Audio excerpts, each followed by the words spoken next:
Nagsugod na og paninda ang mga pabuto sa South Road Properties apan mga naninda mipadayag nga hinay pang ilang halin. Ang SRP mao lang ang lugar nga gitugutan og pagbaligya sa mga pabuto alang sa Pasko ug bag-ong tuig. Leslie Caminado Vistil, Sugin Limi. Kay nagkaduol naman ang kasaulugan sa Pasko, hinay-hinay na usab nga nag-display silang tagsa-tagsa ka mga baligya ang manindahay og pabuto din ni sa SRP.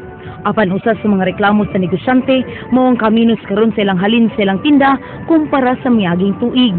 Inansya ka dako gagmay lagi ka patong. Patong lang ni 20 pesos, kwenta. Wala lagi na. Magi na ito, ampol na Ginoo nga may lang timpo para halin ang tanan.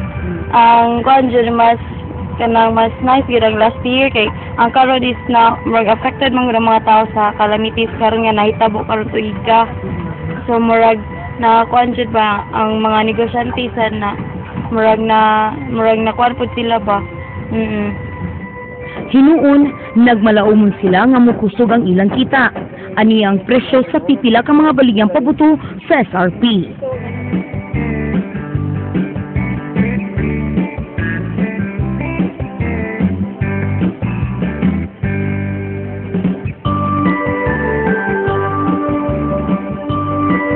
Matud pa sa Cebu City Market Administrator Raquel Arce, gamay ra ang namaligya karong panahona.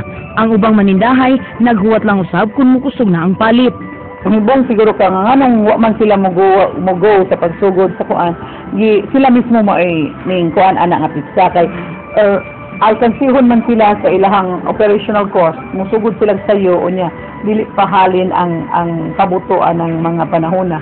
So sila mismo man ni kuan gyud anang pizza ha. Gani ang uban musugod sa 20 naman gani. Ang uban lang na musugod og 15 pero ang uban musugod na sa close to the Christmas Christmas Day na siya.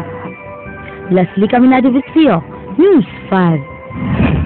Sayong nang mata ang mga Sugbuanon kaganihang kadlawon aron mo tambong sa unang adlaw sa Misa de Gallo. Sa Cebu Metropolitan Cathedral, mga alas 3 kaganina, daghan ng mga tao sa suod o gawas sa maong simbahan. Si Cebu Archbishop Jose Palma mipahigayon sa iyang unang Misa de Gallo sa St. Joseph Chapel sud sa compound sa Archbishop's Palace.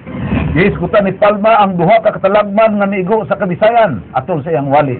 Matod niini nga human sa linog ug bagyo ni bisita siya sa mga lugar nga apektado ug iyang gikaguol ang sitwasyon sa katawhan base sa iyang nasaksihan. Apan alang ni Palma ang linog ug bagyo dili babag sa katawhan sa pagsaulog sa Pasko, ilabi na sa pagsugat sa pagkatao sa balaang bata ug ang pagsugat sa bag-ong tuig. Ang hugot nga pagtuo sa Ginoo mao'y lig-on nga haligi sa katilingban Kristohanon isip usa ka Katoliko. Be a wonderful expression of solidarity.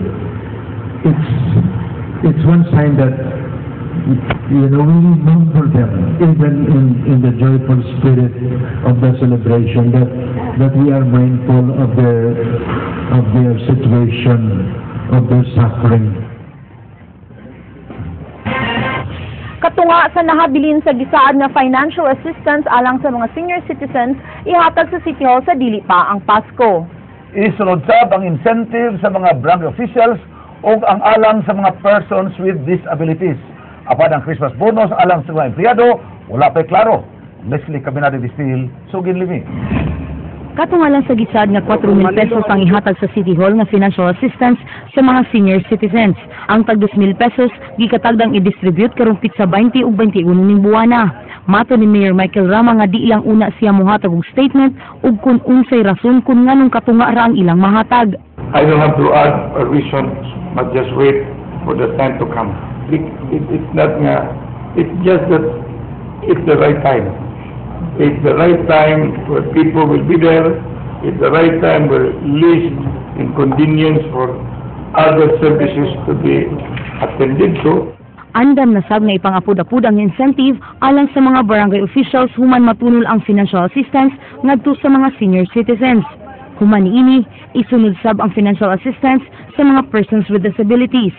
Apan ang Christmas bonus sa mga empleyado, desisyonan pa sa konseho pinaagi sa giduso nga supplemental budget. General fund.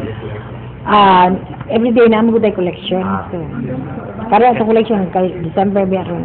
So atong RPT manood jud karon. Okay. So, cash assist, ano ang atong additional cash bonus sa mga empleyado? Matuman ilang ipangandang adjustment? 5 million. Ambot lang ka karon sa vacancy. Karon ato pa ko niya. Leslie Caminado Vistil, News 5.